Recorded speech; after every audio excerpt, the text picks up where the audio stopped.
저스틴 크건. 딱히 할 말이 없지만 몇 가지 간단하게 말씀드리겠습니다.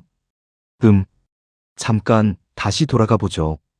그녀가 날씨는 조절할 수 있지만 악천후에는 비행하지 않는다고 말한 것을 눈치채셨나요? 왜 그럴까요? 날씨를 조절할 수 있다면 어떤 날씨든 상관없이 비행하면 되지 않을까요? 솔직히 말해서 상식만 조금만 있어도 이런 문제들을 상당 부분 해결할 수 있습니다. 신학적인 부분을 제외하고 그냥 상식만 있으면 된다는 거죠. 하지만 만약 그게 사실이라면 글로리아 코플랜드뿐만 아니라 베니 흰, 제시 듀플란티스, 로드 파슬리까지 모두 날씨를 조종할 수 있다고 주장합니다.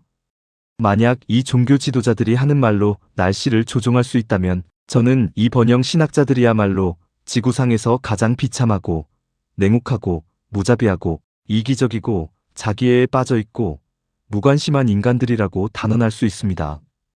허리케인 카트리나가 닥쳤을 때 그들은 어디에 있었습니까?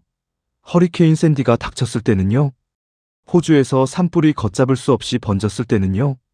매년 전 세계적으로 수많은 사람들이 기상 관련 재해로 목숨을 잃습니다. 만약 그게 사실이라면 그들이 날씨를 조종할 수 있다고 주장하면서도 아무런 조치를 취하지 않는다면 매년 수천 건의 과실치사 혐의로 기소되어야 마땅합니다. 하지만 솔직히 저는 그렇게까지 냉정하지는 않습니다. 그들이 주장하는 대로 할 수 없다는 이유로 수천 건의 과실치사 혐의로 기소해야 한다고 생각하지 않습니다. 그들은 거짓말쟁이입니다. 거짓말쟁이라고요.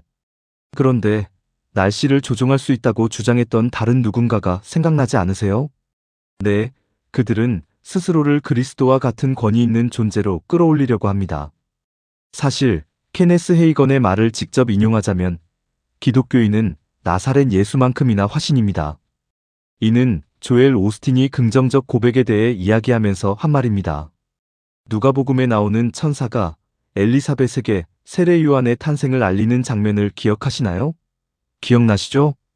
그리고 그녀의 남편 사가랴가 이 소식을 듣고는 아시다시피 사람들은 그걸 좀 비웃었죠. 기억나세요? 나이가 많았으니까요. 그런데 하나님은 이에 어떻게 반응하셨나요? 스가랴에게 무슨 일을 하셨을까요? 6개월 동안 그의 입을 막으셨습니다. 하나님이 스가랴의 입을 막으신 이유에 대한 아주 흥미로운 해석이 있습니다. 조엘 오스틴의 말을 들어보세요. 조엘 오스틴은 이렇게 말합니다. 하나님이 왜 그의 말을 거두셨을까요? 하나님은 스가랴의 부정적인 말이 하나님의 계획을 무산시킬 것을 아셨기 때문입니다. 하나님은 우리 말의 힘을 아시고 우리가 미래를 예언한다는 것을 아시며 스가랴의 부정적인 말이 하나님의 계획을 막을 것을 아셨습니다. 믿기지 않죠? 조엘 오스틴에 따르면 하나님은 하늘에서 내려다보시며 스가랴가 부정적인 고백을 하는 것을 보시고 당황하셨습니다. 맙소사, 내가 어떻게 해야 하지? 이런 일은 예상하지 못했는데. 그래서 구원 계획을 지키기 위한 마지막 노력으로 하나님은 손을 뻗어 그의 입을 막고 그를 벙어리로 만드셨습니다. 와, 정말 아슬아슬했네요. 상상도 못하셨을 거예요. 하나님의 주권에 대한 언급은 전혀 없습니다. 번영 복음에는 하나님의 주권이라는 개념 자체가 없습니다. 이는 예외적인 현상이 아니라 주류입니다. 번영 복음에서 말하는 신, 소문자지는 매우 나약하고 여성스러운 신입니다. 성경의 하나님이 아닙니다. 말씀의 믿음 무브먼트은 몰몬교나 여호와의 증인처럼 신학적 사이비 종교입니다. 흥미로운 점은 이 책은 뉴에이지 서적이며 말씀의 믿음 무브먼트 자체와는 아무런 관련이 없다는 것입니다. 제목은 최고의 영향력입니다. 사용하는 언어의 힘으로 삶을 바꾸세요. 완전히 뉴에이지 서적입니다. 반지 앤 노블의 뉴에이지 코너에서 볼 수 있었고 기독교적인 내용은 전혀 없습니다. 조이스 마이어의 최근 저서를 보여드리겠습니다. 이 책은 기독교 서적입니다. 말을 바꾸면 삶이 바뀐다. 당신이 하는 모든 말의 힘을 이해하라. 얼마나 비슷한지 아시겠습니까? 똑같은 것입니다.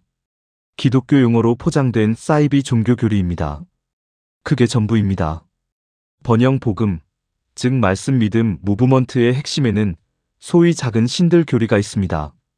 모든 믿음 설교자들은 그리스도인이라면 사실상 작은 신이라고 가르칩니다. 번영 복음 설교자들 중 가장 적절하게 이름 붙여진 크레플로 달러가 창세기 1장 26절과 27절을 해석하는 영상을 보세요. 크레플로 달러 26절과 27절에서 하나님은 이제 모든 생물이 제 종류대로 열매를 맺는다는 원칙에 자신을 맡기십니다. 26절과 27절을 소리내어 읽어보겠습니다. 자, 읽어보세요. 하나님이 이르시되 우리가 우리 형상대로 우리 모양대로 사람을 만들고 그들로 하여금 바다의 물고기와 공중의 새와 가축과 온 땅과 땅 위에 기는 모든 것을 다스리게 하자. 하심에 하나님이 자기 형상대로 곧 하나님의 형상대로 사람을 창조하셨느니라. 그분께서 남자와 여자를 창조하셨다. 자, 이것은 흥미로운 부분입니다. 모든 생물이 제 종류대로 번식한다면 이제 우리는 하나님께서 사람을 창조하셨다는 것을 알게 됩니다. 만약 하나님께서 사람을 창조하시고 모든 생물이 제 종류대로 번식한다면 말들이 모이면 무엇을 낳습니까? 말입니다. 개들이 모이면 무엇을 낳습니까? 개입니다. 고양이들이 모이면 무엇을 낳습니까? 고양이입니다. 그런데 만약 신들이 모여서 우리가 사람을 만들자라고 말씀하셨다면 그들은 무엇을 낳습니까? 신들을 낳는 것입니다. 이제 이 부분을 처음부터 확실히 해야겠습니다. 왜냐하면 이 모든 것을 자세히 설명할 시간이 없기 때문입니다. 지금 바로 말씀드리겠습니다. 여러분은 신입니다. 꼬마지. 여러분은 신입니다. 왜냐하면 여러분은 하나님으로부터 왔고 신이기 때문입니다. 여러분은 단순히 인간이 아닙니다. 여러분에게 인간적인 부분은 여러분이 살고 있는 이 육체뿐입니다. 진정한 저는 하나님과 같습니다. 끝. 저스틴 진정한 저는 하나님과 같다고요? 신성 모독이군. 신성 모독이야. 여러분, 성경에서 하나님께서 사람을 창조하셨다고 할 때 하나님의 형상대로 창조되었다는 것은 우리 인간이 하나님의 창조물 중 최고라는 것을 의미합니다. 우리는 이 세상 창조의 정점이며 예수 그리스도와의 구원, 관계를 통해 하나님을 알 수 있는 잠재력과 능력을 가지고 있습니다. 다른 피조물들은 그러한 특권과 능력을 갖고 있지 않습니다. 저는 개를 좋아합니다. 정말로요. 저는 검은색 레브라도 리트리버와 함께 자랐고 개를 사랑합니다. 하지만 세상에서 가장 훌륭하고 똑똑한 개조차도 하나님을 알 수 없습니다. 왜냐하면 개는 하나님의 형상대로 창조되지 않았기 때문입니다. 고양이는 말할 것도 없죠. 웃음 농담입니다. 하지만 고양이 애호가 여러분 농담이에요. 하지만 우리는 하나님의 형상대로 창조되었습니다. PETA가 뭐라고 하든 우리 인간은 닭이나 땅돼지, 오리너구리보다 훨씬 더 가치 있는 존재입니다. 우리는 하나님의 창조물 중 최고입니다. 성경은 아주 분명하게 말합니다. 하나님은 오직 한 분뿐이시며 그분은 질투하시는 하나님이시며 자신의 영광을 다른 누구와도 나누지 않으십니다. 제가 성경을 제대로 기억하고 있다면 하나님의 영광을 나누려는 소망은 하나님처럼 되고 싶어하는 마음이 애초에 타락이라는 결과를 초래한 것 아닙니까? 참으로 아이러니합니다. 최초의 유혹이자 최초의 죄로 이어진 바로 그 유혹이 이 모든 타락한 상태를 초래한 근본적인 원인이 바로 믿음의 말씀 무브먼트의 핵심 교리입니다. 그들은 그것을 진리라고 가르치고 여러분도 그것을 믿기를 바랍니다. 얼마나 아이러니하고 끔찍한 아이러니입니까? 성경에서 하나님처럼 되고 싶어 했던 또 다른 인물은 누구였습니까? 바로 사탄입니다. 사탄은 하나님이 받으시는 예배를 탐냈습니다. 그래서 하나님께 반역하여 천사 3분의 1과 함께 천국에서 쫓겨났습니다. 작은 신교리는 말 그대로 악마의 교리이며 번영 신학자들은 그것을 진리라고 가르칩니다. 이제 믿음 신학자들이 타락 교리에 대해 무엇을 가르치는지 간단히 살펴보겠습니다. 아주 빠르게 넘어가겠습니다. 첫째, 믿음 신학자들은 아담이 하나님과 완전히 똑같은 존재였다고 가르칩니다. 하나님과 조금 닮은 것도 아니고 많이 닮은 것도 아닙니다. 아담은 바로 하나님 그 자체였고 하나님께서 자신을 아담 안에 복제하셨다는 것입니다. 아담은 하나님의 복제품이었습니다. 여호와, 우리는 모두 무슨 일이 일어났는지 알고 있죠? 아담이 죄를 지었습니다. 물론 이것은 매우 흥미로운 질문을 제기합니다. 만약 아담이 여호와였고 그가 죄를 지었다면 죄를 지은 것은 여호와였을까요? 이 교리들을 논리적인 결론까지 밀고 나가보세요. 얼마나 이단적인지 알 수 있을 겁니다. 아담이 죄를 지었을 때 그는 자신의 신성을 잃고 사탄에게 넘겨주었습니다. 이로 인해 진정한 여호와 하나님은 지구에 대한 법적 권리를 잃고 쫓겨났습니다. 따라서 고전적인 말씀 믿음 신학에 따르면 우리가 오늘 오후 여기에 앉아있는 지금도 진정한 여호와 하나님은 저 위 어딘가에 계시지만 지구에 접근할 수 없습니다. 그는 쫓겨났습니다. 그렇다면 누군가는 그 공백을 채워야 하겠죠? 그래서 사탄은 너무나 간절히 나서서 지구의 합법적인 신이 됩니다. 사랑하는 여러분, 사탄은 지구의 합법적인 신이 아닙니다. 하나님이 지구의 합법적인 신이십니다. 땅은 여호와의 것이요 그 안에 있는 모든 것과 세상과 그 안에 거하는 자들까지 다 여호와의 것이니라. 그 안에 사탄은 이 시대의 하나님으로 불립니다. 고린도후서 4장 4절에서 어떤 번역본은 이 세상의 하나님이라고 하는데 그리스어 원문 아이오네이아이아는 시대로 정확하게 번역될 수 있습니다. 이것은 지금 우리가 앉아있는 이 흙과 바위와 물로 이루어진 지구를 가리키는 것이 아닙니다. 바울은 신학적인 요점을 말하고 있는 것이지 법적인 요점을 말하고 있는 것이 아닙니다. 하나님은 지구라는 행성의 법적인 하나님이십니다. 그런데 사람이 구원받으면 어떻게 될까요? 무엇을 되찾을까요? 신성을 되찾습니다. 아담이 타락하기 전처럼 다시 하나님이 되는 것입니다. 번영 신학을 설교하는 사람들이 번영, 건강, 부를 그토록 집착하는 이유가 바로 이것입니다. 우리는 신이기 때문입니다. 신은 가난할 수 없고 당연히 병들 수도 없습니다. 많은 사람들이 기독교 방송에서 보는 내용, 그리고 참고로 기독교 방송뿐만 아니라 전 세계 수많은 교회에서 이런 것들을 가르칩니다. 건강과 부만이 전부는 아닙니다. 그것들은 단지 이는 번영 복음 무브먼트의 훨씬 더 심각한 핵심 신학적 문제의 파생물입니다. 그들의 복음은 다르지만 바로 이것이 그들이 건강과 부를 그토록 집착하는 이유입니다. 그들은 스스로를 신이라고 생각합니다. 그런데 이런 식의 주장이 어떤 다른 신학적 사이비 종교를 떠올리게 하지 않나요? 바로 몰몬교입니다. 말씀 신앙 무브먼트, 몰몬교, 로마 가톨릭, 심지어 믿기 어렵겠지만 이슬람교와 힌두교까지 많은 부분이 겹칩니다. 기본적인 이단 사상은 같지만 대상에 따라 포장만 다를 뿐입니다. 건강과 부에 대한 유혹은 이 무브먼트를 그토록 매력적으로 만들면서도 동시에 매우 위험하게 만드는 요소 중 하나입니다.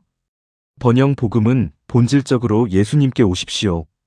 그분이 당신을 부유하게 해주시고 당신의 몸을 치유해 주실 것입니다. 라고 말합니다. 그들은 모든 인간의 가장 기본적이고 보편적인 두 가지 욕망에 호소합니다. 대부분의 사람들은 부자가 되기를 원합니다. 아픈 것을 좋아하는 사람은 거의 없습니다. 물론 관심을 받는 것을 좋아하는 사람도 있지만 대부분의 사람들은 아픈 것을 좋아하지 않습니다. 그래서 그들은 만약 예수님께 나아오면 모든 것을 얻을 수 있습니다. 좋습니다. 저도 동참하겠습니다. 꽤 괜찮은 제안이네요. 예수님께 나아와 마음속에 예수님을 영접하면 예수님께서 저를 부유하게 해주시고 제 몸을 치유해 주시고 더 이상 아프지 않게 해주시고 최고의 삶을 살 수 있게 해주신다고요? 네, 예수님을 믿어보겠습니다. 하지만 이것이 진정한 복음일까요? 아니면 진정한 복음은 이런 것일까요? 당신은 죄인이므로 예수님께 나아오십시오. 당신의 죄 때문에 하나님의 진노가 당신 위에 머물러 있습니다. 그 진노를 제거하는 유일한 길은 죄를 회개하고 죄에서 돌아서서 부활하신 주 예수 그리스도를 믿는 것입니다. 그러면 구원받을 것입니다. 하지만 이 세상에서는 어떻습니까? 돈이나 치유를 약속하지 않습니다. 우리에게 약속된 것은 무엇입니까? 박해입니다. 그리스도 예수 안에서 경건하게 사는 사람들 중 어떤 사람들은 박해를 받을 것입니다. 그리스도 예수 안에서 경건하게 사는 모든 사람은 박해를 받을 것입니다. 이것은 제가 생각하는 것과는 좀 다르네요. 인기 있는 설교입니다. 부자가 될 수 있으니 예수님께 오세요. 하나님이 당신을 치유해 주실 겁니다. 라고 말합니다. 여러분, 만약 여러분이 하나님의 의로운 진노를 피하기 위해서가 아니라면, 그런 이유로든 다른 어떤 이유로든 예수님께 온다면 잘못된 이유로 온 것입니다. 잘못된 결심, 잘못된 회심입니다. 번영 복음은 없습니다. 사회 복음도 없습니다. 토니 콩폴로 님, 정말 감사합니다. 복음에는 형용사가 없습니다. 복음에 형용사를 붙이면 다른 복음이 됩니다. 복음은 오직 복음뿐입니다. 그게 전부입니다.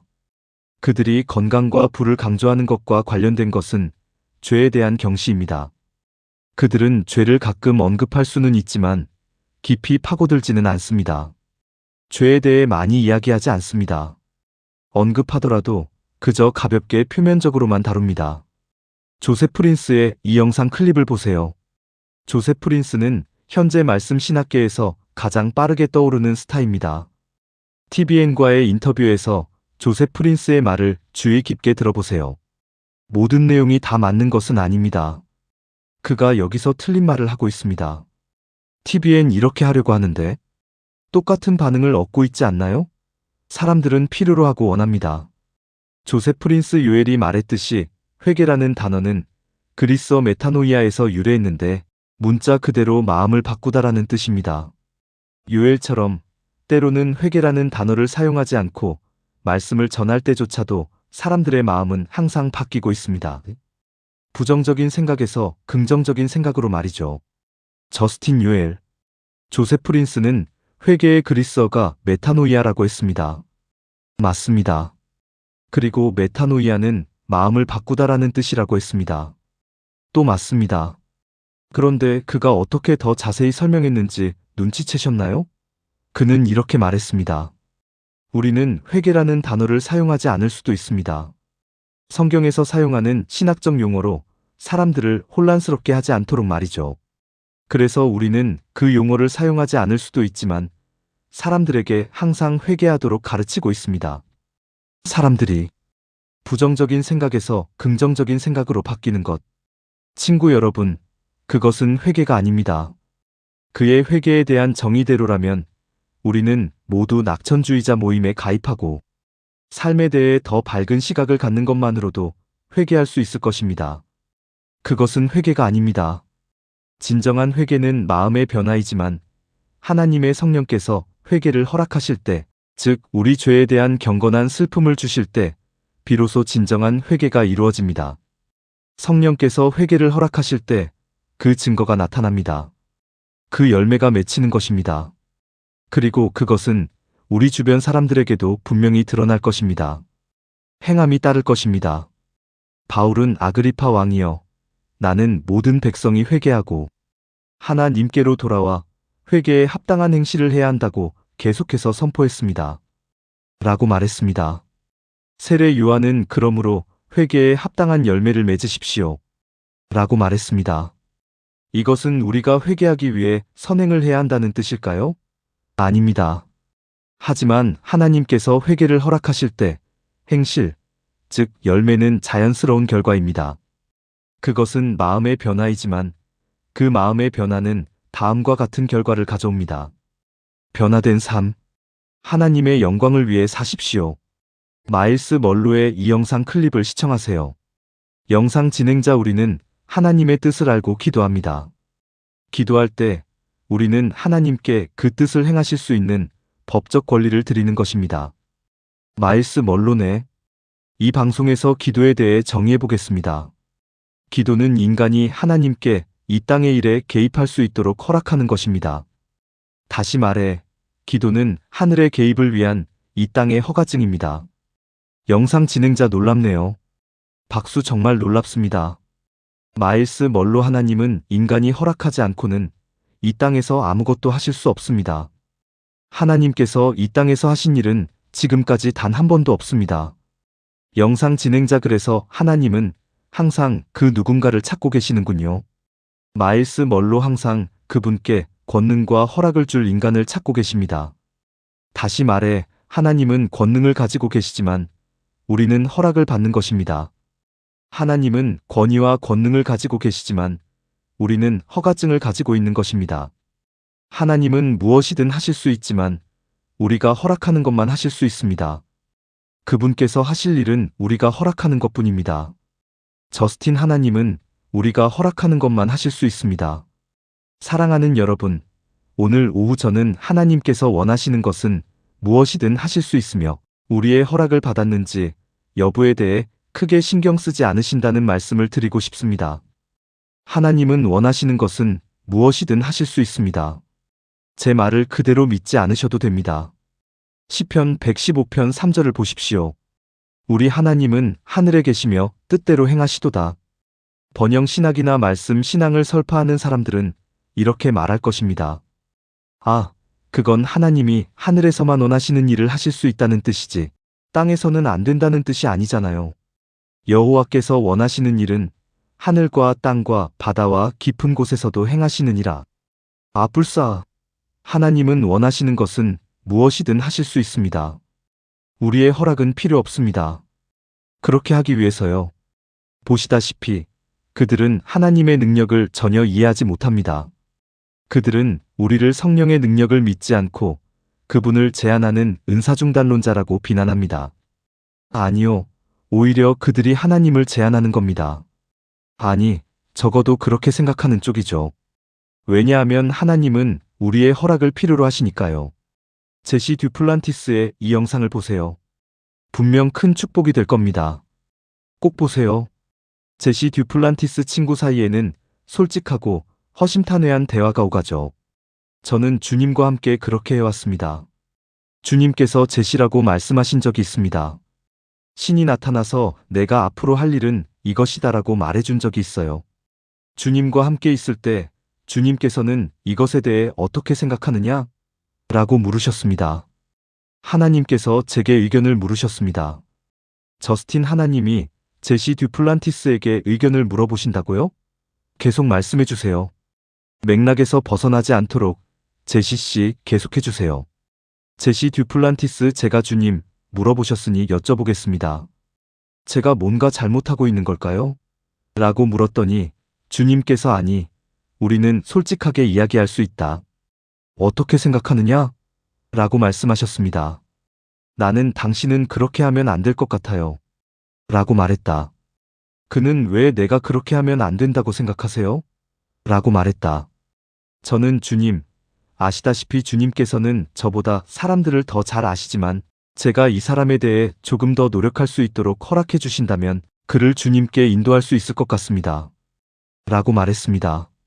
그는 좋아, 어서 해. 네가 해야 할 일을 해. 라고 말합니다.